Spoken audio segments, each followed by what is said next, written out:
Shalom Bapak Ibu sekalian, apa kabar?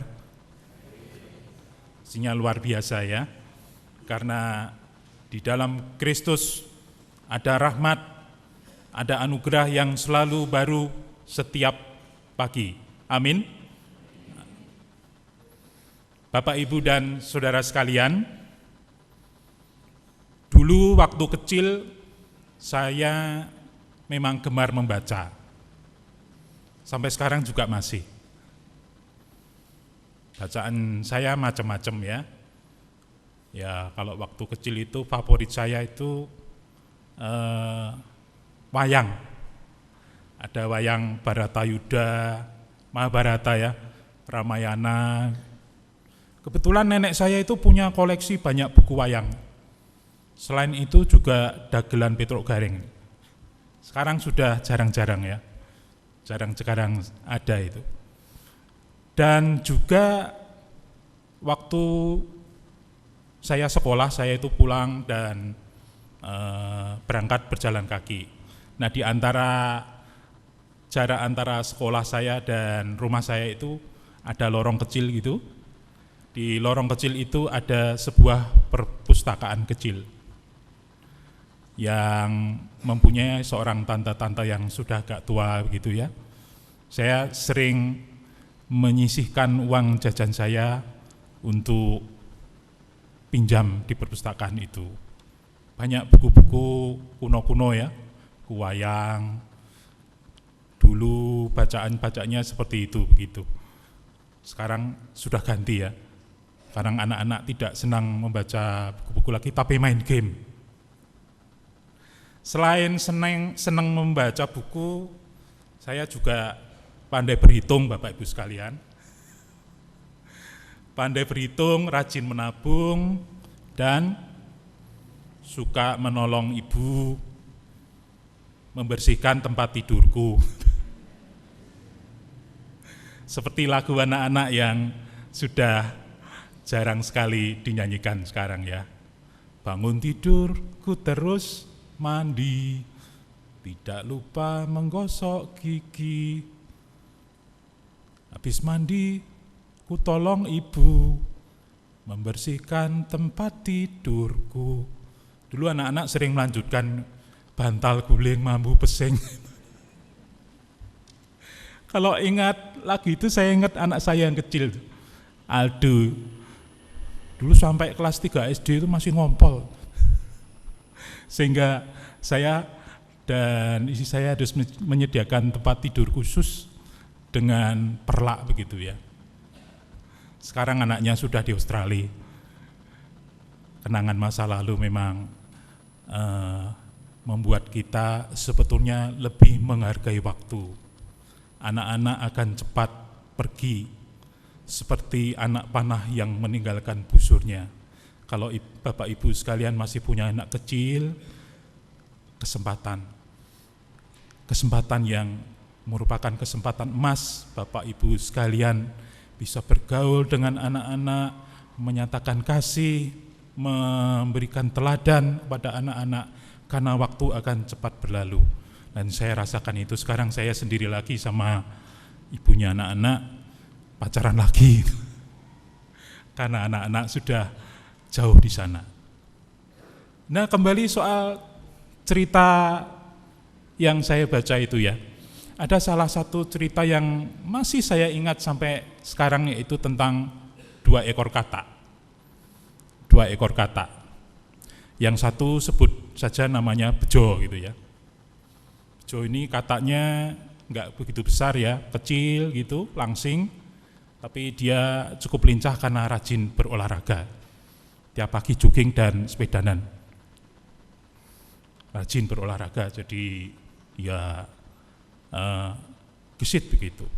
Katak yang kedua namanya Joni. Joni ini rupanya katak bangkok gitu ya. Badannya memang dianugerahi oleh Tuhan badan yang besar, badan yang di atas rata-rata begitu ya. Dia rajin olahraga, tapi olahraganya bodybuilding, fitness ya kalau sekarang orang bilang. angkat-angkat begitu, sehingga ototnya podo bertonjolan gitu ya, mirip aderae gitulah. Kalau pakai kaos dia senengnya diluntung gitu. Ada tatonya, yang satu gambar Raja Wali, yang satu salib. Ternyata Kristen dia. Ada tulisannya lagi GKMI. Panjunan lagi, anak buahnya Pak Kris. Nah ini kedua kata ini bersahabat gitu ya, bersahabat. Nah, suatu ketika si kata kecil yang perawakannya kecil ini, si Bejo ini sedang olahraga pagi ya, olahraga pagi, jogging gitu, pelan-pelan gitu, sambil menikmati udara di pedesaan gitu, yang sejuk. Tiba-tiba dia terkejut, ada suatu makhluk yang besar yang hampir menginjak dia. Setelah dia lihat, ternyata itu seekor anak kerbau yang sedang olahraga juga, lari-lari gitu ya. Tapi karena anak kerbau ini tidak melihat gitu, ya dia hampir menginjak si kata kecil Bejo ini. Gitu. Tapi si Bejo ini kan cukup gesit gitu ya. Mau terinjak dia bisa menghindar dengan memakai jurus kodok merindukan bulan gitu, Endo begitu ya, begitu. Ya, sehingga dia terlepas dari, kemudian dilanjutkan dengan jurus yang paling hebat di sepanjang masa. Jurus apa Bapak Ibu sekalian? Jurus langkah 1000. Jurus langkah 1000 untuk melarikan diri.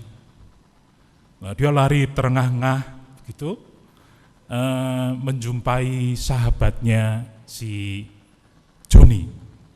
Joni rupanya juga sedang berolahraga ya. Dia olahraganya tidak lari-lari tapi push up. Wah gitu ya, push up. Push up-nya targetnya 300 kali katanya.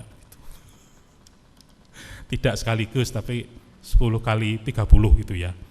Supaya badannya gede, untuk menjaga ototnya supaya gede gitu, supaya maco. Push up-nya macam-macam gitu, karena dia sudah merasa nganu, dia pakai ransel belakangnya begitu, diganduli 15 kilo push up. Wah, semangat sekali begitu si Joni.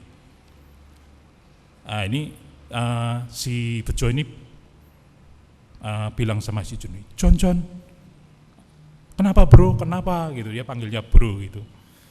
Kenapa? Wah, saya hampir terinjak sama makhluk yang namanya anak kerbau gitu, besar sekali. Untung saya masih bisa menghindar. Si Joni ini rupanya kalau dengar sesuatu yang besar dan lebih besar dari dia itu tidak terima.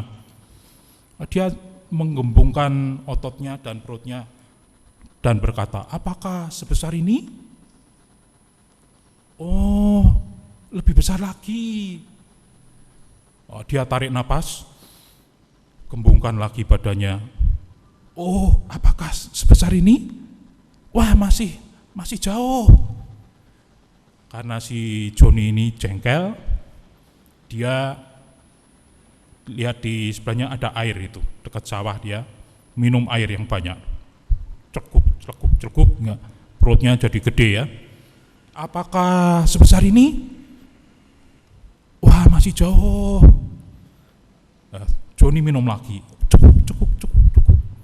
Sebesar ini? Wah, belum. Sampai minumnya itu banyak sekali. Nah, tiba-tiba terdengar suara krusek gitu. Ternyata ada seekor ular yang pagi-pagi cari sarapan. Ular ini mesti tidak ikut program OCD ya.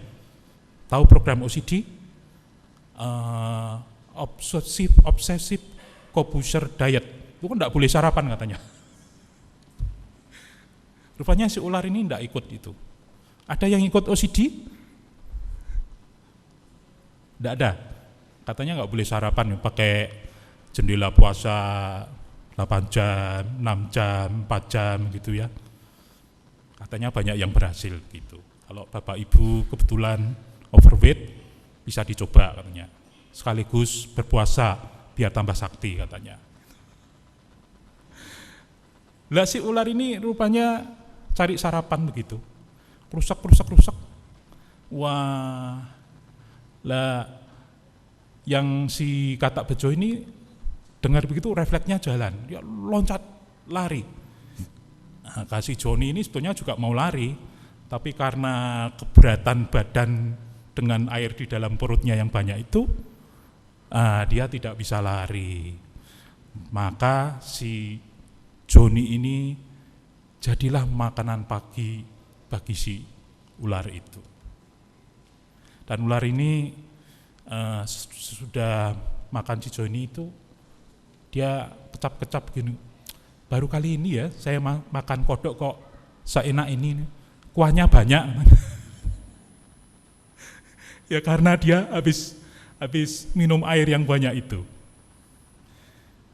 Itulah yang selalu saya ingat, saya baca dari mungkin kelas 2 atau 3 SD, bahwa kesombongan itu ternyata bisa mencelakakan diri kita sendiri. Hari ini tema kita adalah tentang iman yang pantang sombong. Bacaan kita adalah dari Lukas 18 ya, ayat 9 sampai 14. Tuhan Yesus memberikan perumpamaan ini tentang seorang Farisi yang berdoa. Sebetulnya awal mulanya baik doanya ya. Tuhan, aku mengucap syukur kepadamu, kan baik mengucap syukur, suatu awal yang baik. Tetapi setelah berikutnya ternyata doanya itu sifatnya egosentris. Jadi dia banyak menyebut aku. Kalau nggak salah 4 kali dia sebut aku. Aku mengucap syukur kepadamu, aku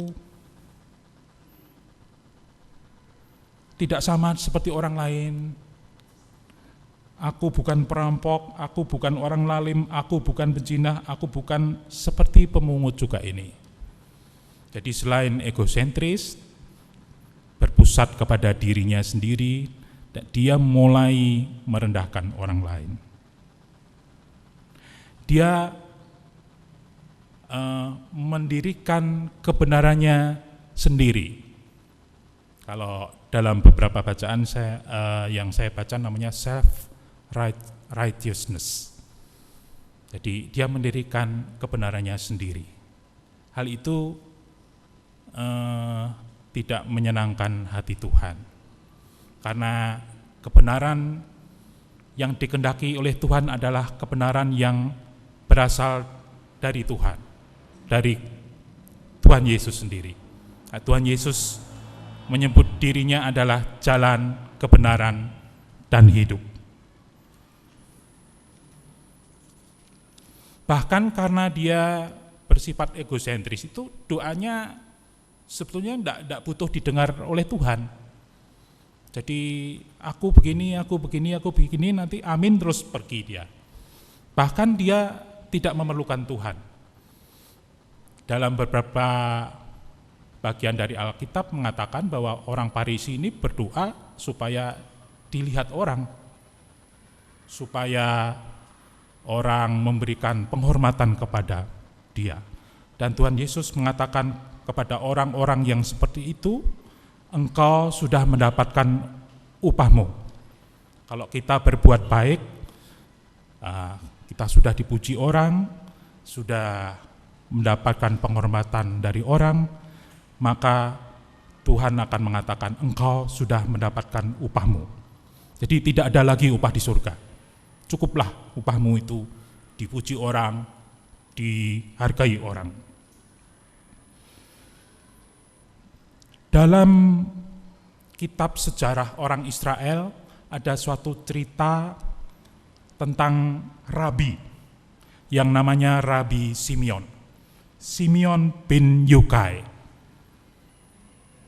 Ini menguatkan kita tentang kebenaran anggapan Tuhan Yesus akan kesombongan kan orang Farisi.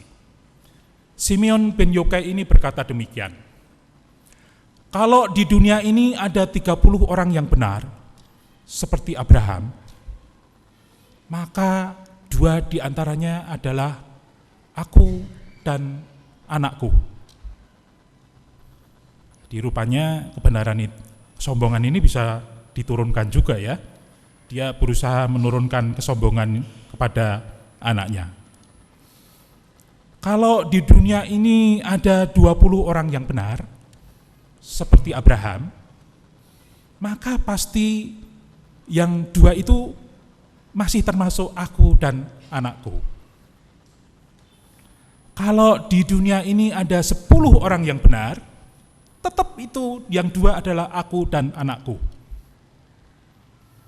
Nah, kalau di dunia ini ada 5 orang yang benar, yang 2 tetap aku dan anakku.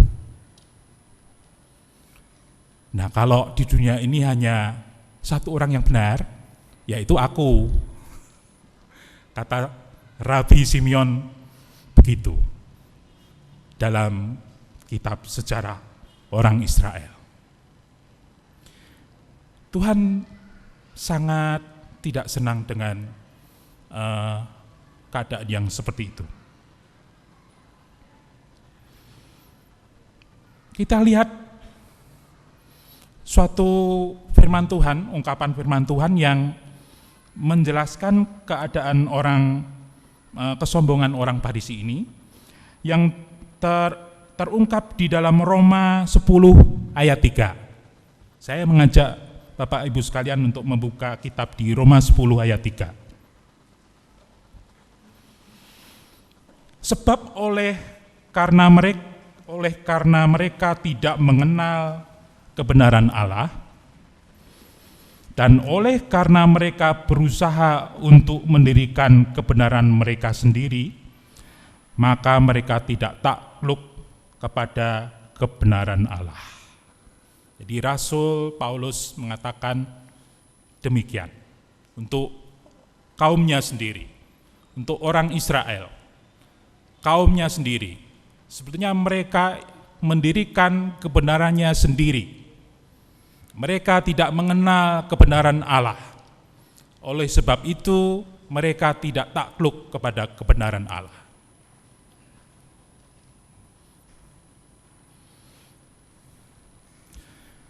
Saya ingin membuktikan kata Alkitab. Sebetulnya kalau saya cari di Alkitab itu, saya masukkan kata sombong, kemudian saya cari ada lebih mungkin dari 20 ayat, lebih dari 20 ayat yang mengatakan bahwa Tuhan itu tidak senang pada orang yang sombong. Tapi mari kita buka satu ayat yang sangat mengena di hati saya, bahwa Tuhan itu sangat tidak senang kepada orang yang sombong. Kita buka di Yesaya 65 ayat 5.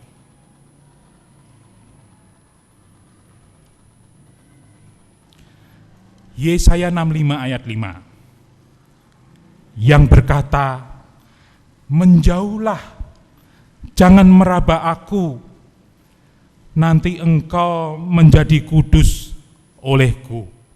Itu kata bangsa Israel, seakan-akan mengatakan demikian kepada bangsa-bangsa lain. Menjauhlah, jangan meraba aku, nanti engkau menjadi kudus karena aku.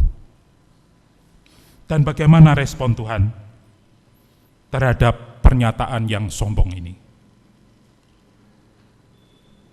Semuanya ini seperti asap yang naik ke dalam hidungku, seperti api yang menyala sepanjang hari.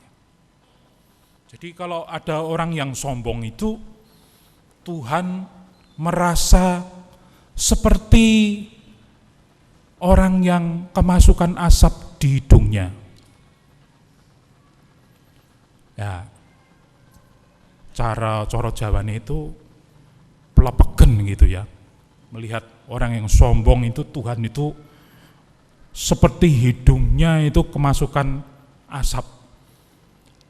Kalau di dalam terjemahan bahasa Jawanya itu koyok pego mlebu ing grananing sun. Jadi seperti asap knalpot yang masuk ke hidungku.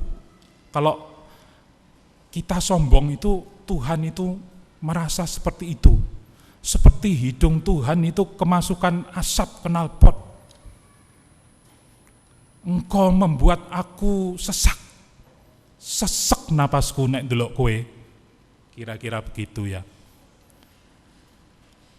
Pusing saya lihat kamu, karena asap itu kan mengandung karbon dioksida ya. Yang lebih bahaya lagi karbon monoksida. Karbon monoksida itu berikatan dengan hemoglobin, sehingga hemoglobin zat merah darah itu tidak bisa lagi mengikat oksigen yang memberikan makanan, memberikan kehidupan bagi kita. Otak itu kalau kehilangan oksigen 4 menit sudah mati. Dan karbon monoksida itu mengikatnya hemoglobin itu sedemikian kuat, sehingga orang yang keracunan monoksida itu bisa mati. Sering kita dengar itu anak-anak yang terkunci di mobil ya, terkunci di mobil, mobilnya hidup, mati lemas karena kemasukan asap knalpot. Karbon monoksida. Engkau seperti karbon monoksida yang memasuki pernapasanku. Kalau boleh saya terjemahkan bebas begitu. Engkau seperti asap yang membuat asmaku kumat. Tapi Tuhan mungkin ya tidak sakit asma ya. Saya kebetulan bekerja di daerah Welahan. Di sana ada suatu desa yang sentra membuat batu bata. Kalau musim membuat batu bata itu hampir semua desa itu, dan letaknya di permukiman ya, tidak di sawah. Di sebelah rumah-rumah itu mereka membakar bata, namanya Desa Kalipucang. Tapi sekarang sudah menyebar hampir ke seluruh Welahan itu. Sentra produksi batu bata. Nah kalau di situ kebetulan ada yang sakit asma, kerap kumat itu jadi pasien saya biasanya. Lumayan itu kalau sedang ngobong boto banyak orang yang sesek gitu. Nambah-nambahi pasien gitu ya. Ya saya sering menganjurkan ya piye iku omahmu pindah ae, aja cedak-cedak kono. Ya, karena debu yang dihasilkan oleh pembakaran batu bata itu berasal dari brambut. Tahu brambut ya? Sekam padi itu. Itu debunya halus sekali, sehingga masuk ke jalan napas menimbulkan sesak napas yang kumat. Apalagi kalau punya bayi yang kena sakit asma, wah payah itu. Kasihan sekali. Saya berkali-kali menemui itu, dan mosok bayi kok nganggo masker, gak mungkin ya. Ya jalan satu-satunya ya menjauhlah dari alergen itu, dari pusat pembakaran batu bata itu. Ya jadi begitu Bapak Ibu Saudara sekalian. Kalau kita pengen sombong, kalau kita tergelincir ke arah sombong, ingatlah ayat itu ya. Yesaya 65 ayat 5. Kita membuat sesak napas Tuhan. Kita membuat Tuhan itu pusing kalau melihat orang yang sombong itu. Karena Bapak Ibu Saudara sekalian, antara pede, percaya diri, bangga, dan sombong itu bedanya tipis. Beda-beda tipis lah, 11-12 katanya. menurut Farhat itu ya 11-12. Bedanya itu hanya di hati, ya. Orang boleh percaya akan kemampuan dirinya, tapi kalau hatinya berkata semua ini anugerah Tuhan, semuanya ini hanya kemampuanku hanya oleh karena Tuhan, maka itu berkenan di hati Tuhan. Boleh pede, tapi hatinya tetap bergantung kepada Tuhan. Sering orang itu tergelincirnya enggak terasa loh. Tidak seperti orang tergelincir terpleset oli atau tergelincir karena pasir, itu mendadak orang tahu. Hati yang tergelincir itu sering kita tidak merasa. Karena dia akan pelan-pelan ya. Awal mulanya baik, lama-lama tergerus oleh waktu, tergerus oleh berbagai motivasi yang lain. Sedikit demi sedikit tergelincirlah kita kepada dosa kesombongan ini. Firman Tuhan mengatakan, hati yang sudah berubah, hati yang membatu, siapa yang tahu? Tidak tahu. Kadang-kadang kita sendiri sudah tidak merasa kalau kita itu sombong. Yang tahu antara hubungan kita dengan Tuhan. Apakah kita masih mengandalkan Tuhan di dalam setiap anugerah kemampuan yang kita miliki. Kemudian kita lihat suatu kontradiksi adalah dengan si pemungut cukai ini. Pemungut cukai ini dia berdiri jauh-jauh, tidak berani mendekat, dan dia memukul-mukul dada. Kalau bahasa Jawanya tebah-tebah dodo. Kalau terjemahan bahasa Jawa itu saya sebenarnya senang, karena bahasa Jawa itu kaya sekali. Tidak ada terjemahannya tebah-tebah dodo, itu dodonya digeblok-geblok gitu ya. Kalau zaman dulu kita punya kasur yang dari kapas ya, dari kapuk, itu kadang-kadang dijemur, sehabis dijemur biasanya digebuki, buk pakai pemukul rotan itu. Nah itu namanya tebah-tebah juga itu. Nah ini si pemungut cukai ini tebah-tebah dodo. Kalau teman kita, saudara kita sepupu mungkin bilangnya astagfirullah, astagfirullah, astagfirullahaladzim. Biasanya begitu untuk menyatakan ketidakberdayaannya, untuk menyatakan keberdosaannya begitu. Dia menepuk-nepuk dada dan berkata, "Oh, kasihanilah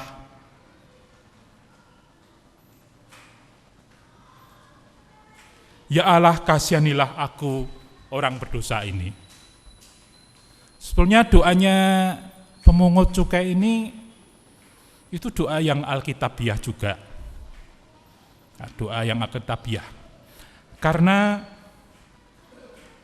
doa ini sebetulnya sudah didahului didoakan oleh si Daud, Om Daud. Di dalam Mazmur 51 ayat 3. Ketika dia berdosa berzina dengan Batseba, Mazmur 51 ayat 3, dia berdoa, "Kasihanilah aku ya Allah menurut kasih setiamu. Hapuskanlah pelanggaranku menurut rahmatmu yang besar." Jadi doa si pemungut cukai ini sebenarnya doa yang menurut firman Tuhan. Dan saya pikir memang kalau kita berdoa sebaiknya adalah menurut firman Tuhan. Apa yang kita lakukan pasti berkenan di hadapan Tuhan.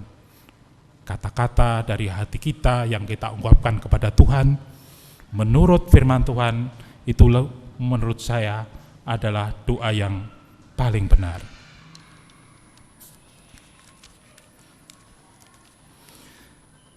Kemudian firman Tuhan membuktikan, kata firman Tuhan, jadi bukan kata saya, bahwa Tuhan itu senang dan dekat kepada orang-orang yang rendah hati.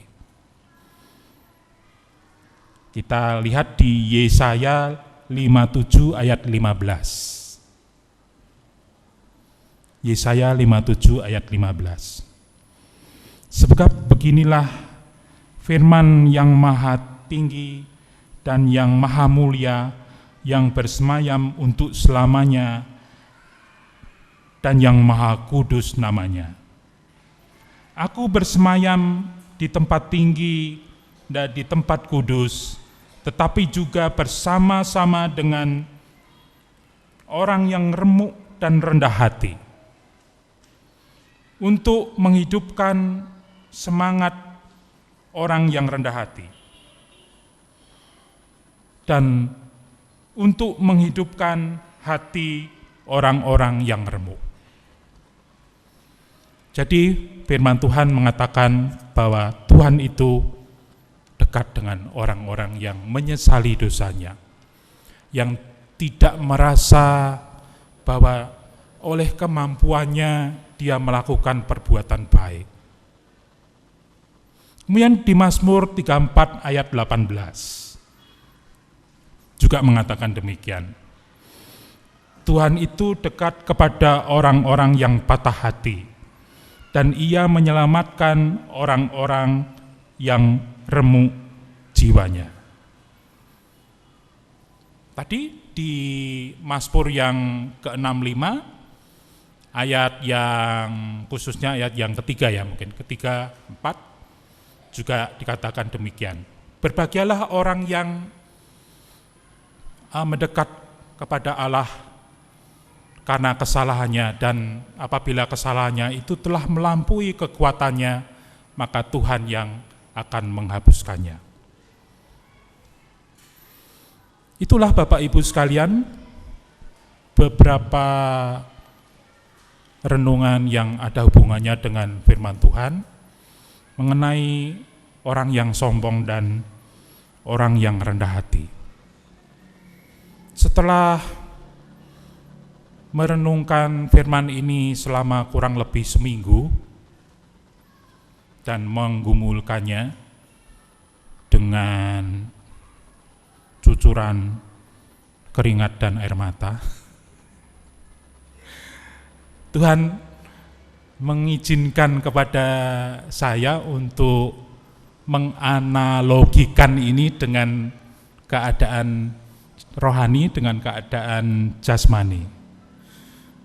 Begini Bapak Ibu Saudara sekalian, seorang yang mendirikan kebenarannya sendiri, yang jadinya akan sombong itu, seperti orang yang memasukkan nutrisi atau makanan yang tidak baik kepada jiwanya. Kebenaran sendiri, self-righteousness itu, kalau dalam bahasa Inggrisnya dikatakan seperti bad nutrition for our soul and our spirit. Makanan yang jelek untuk jiwa dan roh kita. Bapak, Ibu, dan Saudara sekalian tahu problem utama kesehatan di seluruh dunia yang saya baca di Amerika itu hampir 30% penduduk anak-anak dan dewasa mengalami overweight dan obesitas, mengalami kelebihan berat badan dan kegemukan. Dan kejadian ini meningkatkan angka kejadian penyakit jantung, meningkatkan angka kejadian penyakit diabetes, meningkatkan angka kejadian stroke, meningkatkan angka kejadian kanker. Kenapa?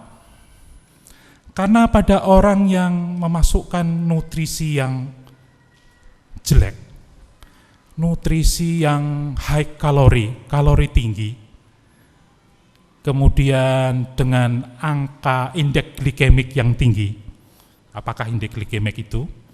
Itu jadi kalau makanan masuk di usus, dia akan diserap. Kalau dia mempunyai indeks glikemik tinggi, maka kadar gula darah kita akan langsung naik tinggi.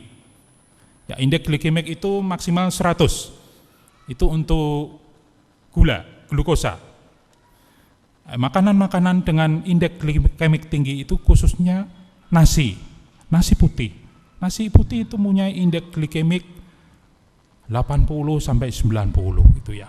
Jadi kalau kita makan nasi terlalu banyak, itu usus akan cepat menyerap dalam bentuk gula. Gulanya akan di dalam darah kita akan naik tinggi. Ini direspon dengan kenaikan insulin yang tinggi, spike of insulin level. Jadi insulinnya akan naik tinggi untuk menanggulangi naiknya gula darah yang tinggi ini. Kemudian glukosa ini akan berusaha dimasukkan ke sel, tapi setelah itu insulin akan turun.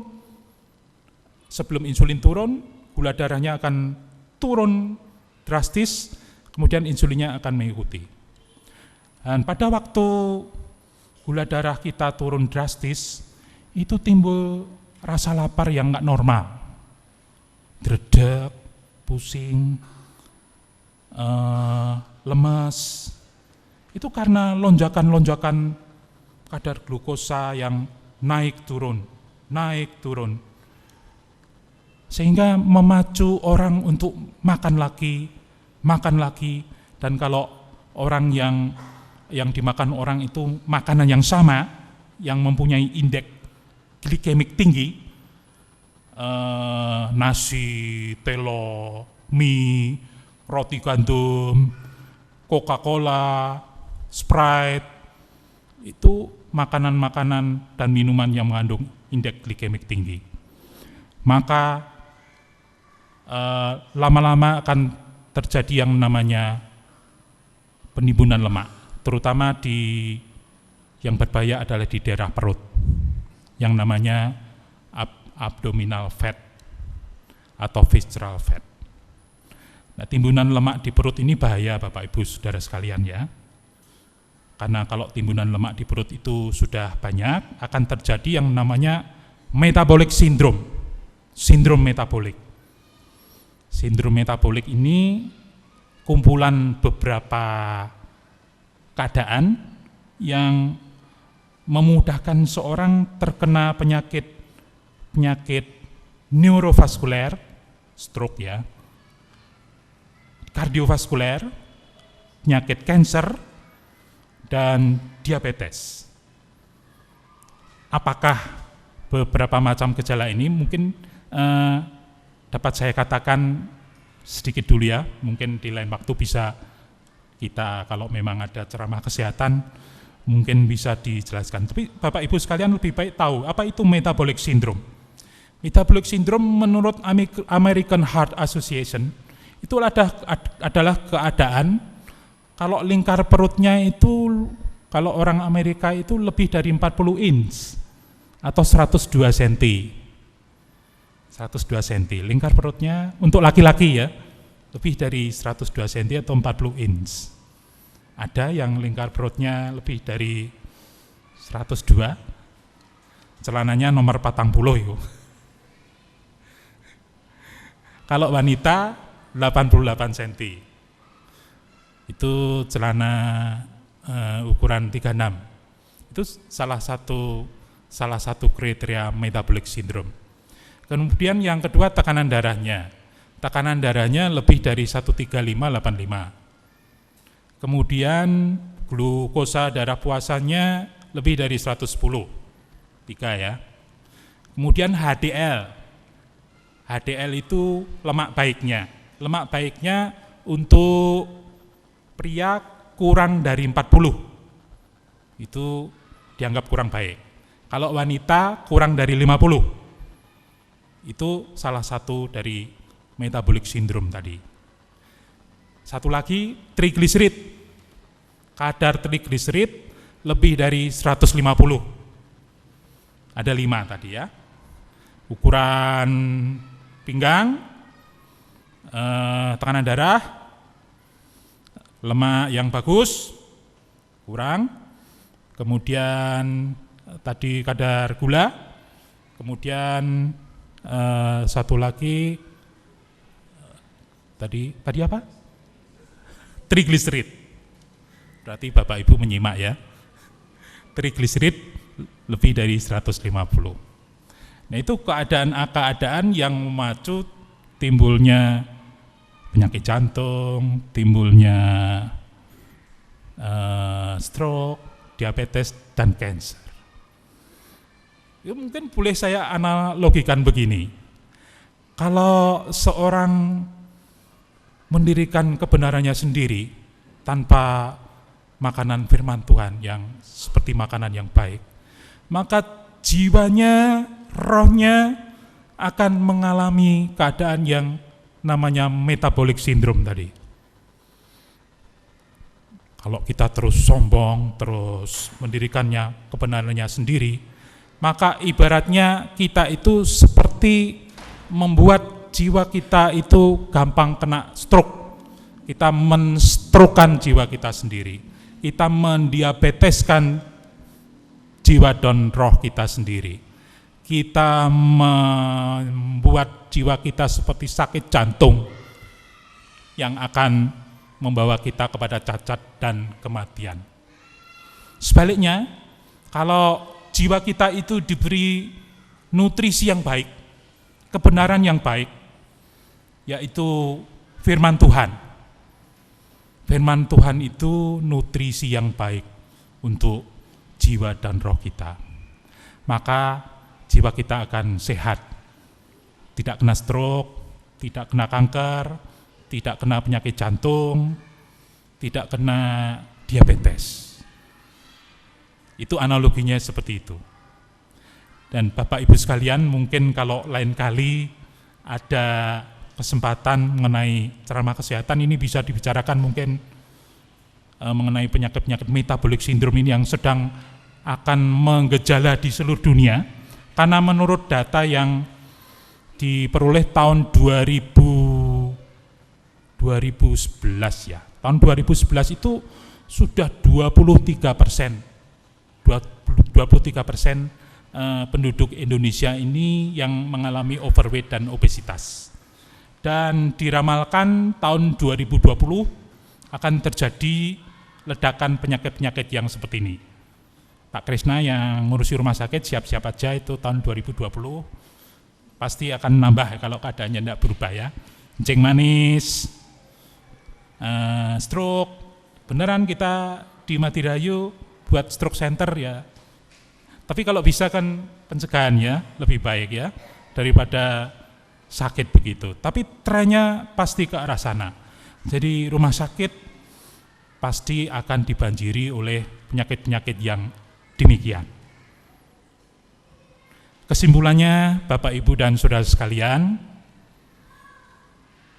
secara jasmani, marilah kita menjaga tubuh kita dengan baik, karena tubuh kita ini adalah bait Allah. Berikan makanan yang baik, nutrisi yang baik. Yang saya baca, saya dengar dari kuliah-kuliah yang saya lihat di internet ya, itu ada kuliah dari UCLA, dari Universitas California Los Angeles ya, kemudian dari Stanford University, dari University of Melbourne. Itu kalau Bapak Ibu Saudara mau lihat di YouTube banyak itu mini lecture from the public. Jadi kuliah-kuliah kecil yang ditujukan kepada orang-orang umum. Kalau kebetulan Bapak Ibu dan Saudara sekalian punya akses internet, Bapak Ibu bisa melihat di YouTube. UCLA, Stanford University, di Melbourne University, dan macam-macam universitas. Di sana banyak PhD, profesor-profesor yang memberikan kuliah tentang kesehatan, topik-topik yang berat sampai yang ringan tentang penuaan, tentang macam-macam. Dan kiranya itu nanti juga berguna bagi kita semua. Karena tubuh kita ini adalah bait Allah. Kita harus jaga sebaik-baiknya, dengan memberikan nutrisi yang baik. Jangan lupa berolahraga, karena salah satu faktor timbulnya itu adalah sedentary lifestyle, gaya hidup banyak duduk.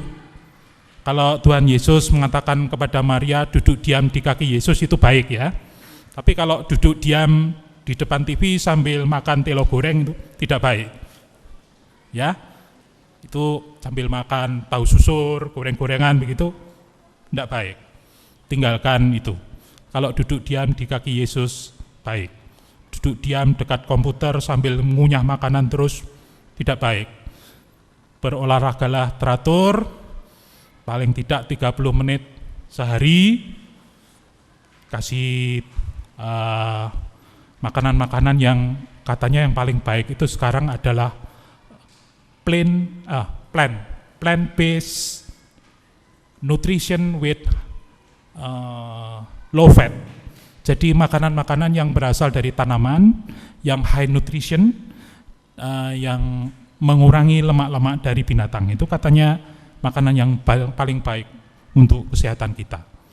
Mungkin lain waktu bisa kita bahas secara mendalam tentang hal ini. Dan kemudian untuk kesehatan jiwa kita, marilah kita jangan mendirikan kebenaran kita sendiri. Ya, kadang-kadang kita tidak merasa kalau kita itu sudah mendirikan kebenaran kita sendiri, merasa awake pinter dewe, merasa paling berkuasa sendiri, merasa paling pinter golek duit, biasanya begitu. Sehingga orang lain itu, kamu ini apa, pemalas, tidak mau kerja keras, gaweane turu tok. Ya, kadang-kadang kita tergelincir kepada hal-hal yang seperti itu. Marilah kita masuki roh jiwa kita dengan makanan yang baik, yaitu kebenaran yang berasal dari Kristus, kebenaran yang sejati, karena Dia mengatakan, akulah jalan, kebenaran, dan hidup. Dan itulah nutrisi yang paling baik untuk jiwa kita supaya kita dapat tumbuh dan melayani Tuhan. Kiranya Tuhan memberkati. Amin.